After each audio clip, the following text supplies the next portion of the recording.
This is the IST Health Tip of the Day. I'm your host, Roberto Parker. This podcast, we tackle the tough questions related to exercise, training for athletes, human performance, biochemical, biomechanical dysfunctions, problems that sometimes you have questions about that you don't quite know the answer to. So stay tuned, enjoy, take good notes, and God bless. You've heard the term before, you are what you eat. Well, I'm going to differ with that term just a little bit. You are what you absorb from what you eat. Now, what can cause dysfunction with absorption or malabsorption? The cells in the body. The bottom line is inflammation.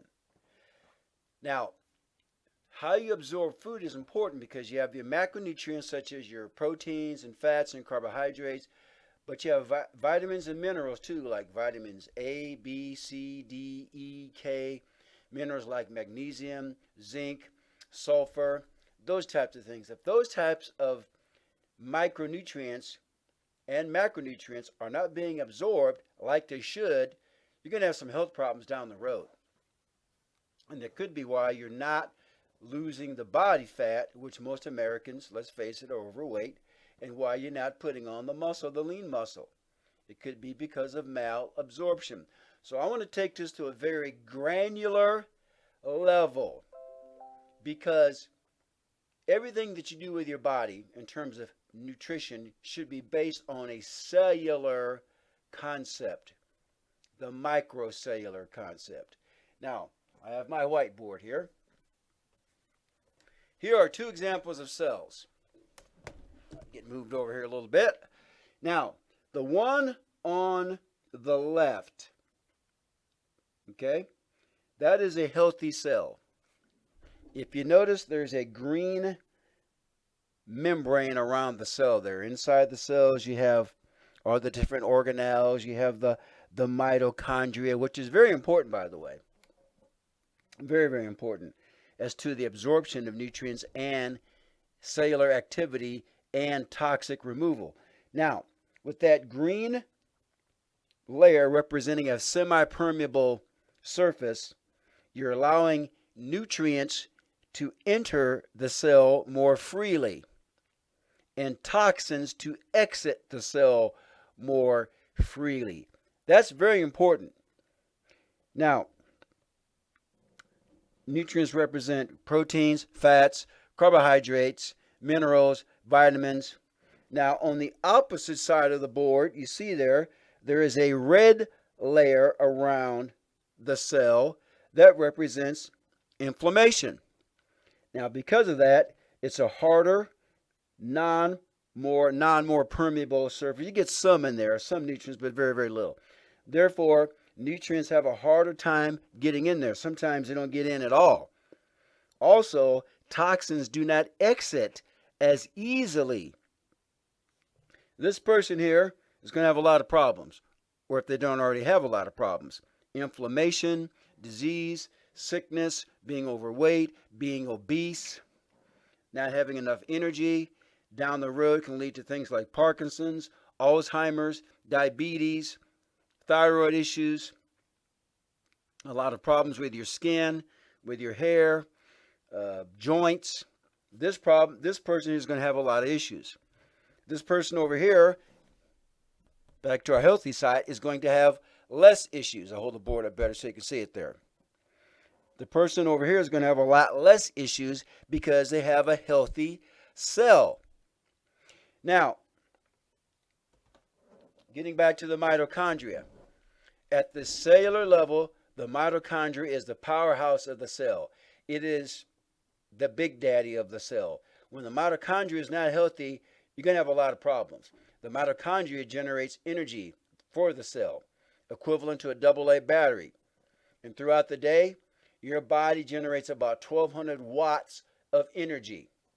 1,200 watts, that's pretty good. That's about equivalent to 1.7 horsepower. I've done the research on this.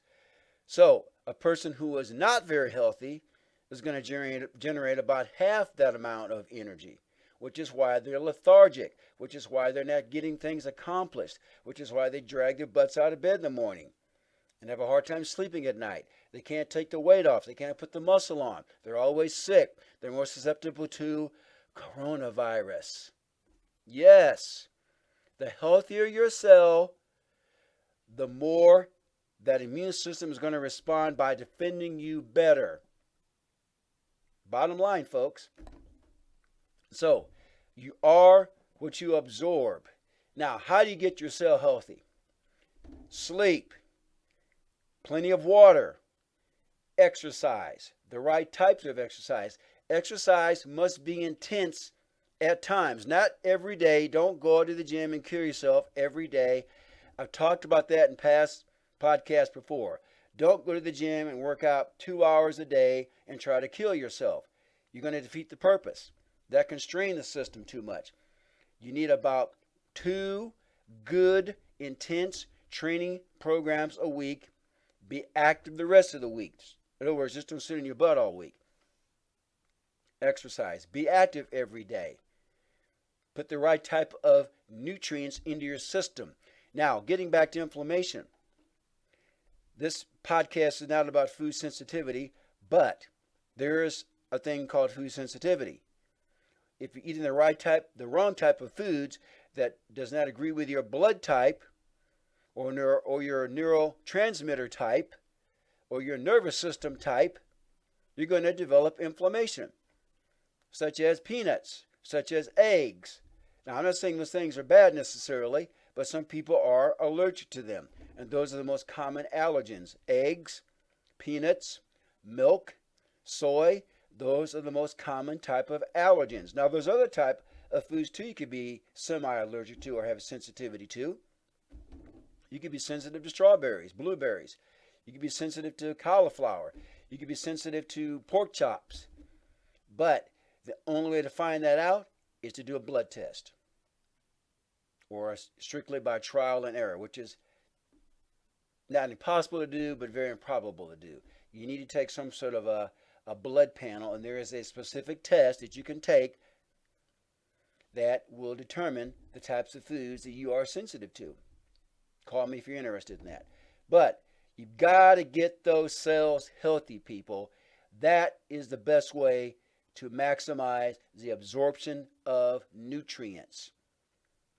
Do that through sleep, exercise, activity, plenty of water, sunshine. Vitamin D activates the mitochondria as well. So those things are important. If you're not getting those things in, call me. We can work out a program for you. There are ways you can hack things here and there. Hey, look, getting back to sunshine, vitamin D. If you live in North Dakota, it might be hard to get sunshine 12 months a year. I realize that. But there are some supplements out there, and that's the only time I recommend supplements, that if you're extremely lacking in a certain area in terms of your nutrition and your exercise, we need to supplement something. But typically, I don't really like supplements that much. Okay, so getting back to my thought here. You've got to take care of your body, and your body will take care of you. Take care of those cells. It's got to be at the cellular level. Hey guys, thanks for listening. If you need any help with anything, contact me. I will put my information on the screen here in a second. This has been the IST Health Tip of the Day. Take care and God bless. Bye-bye.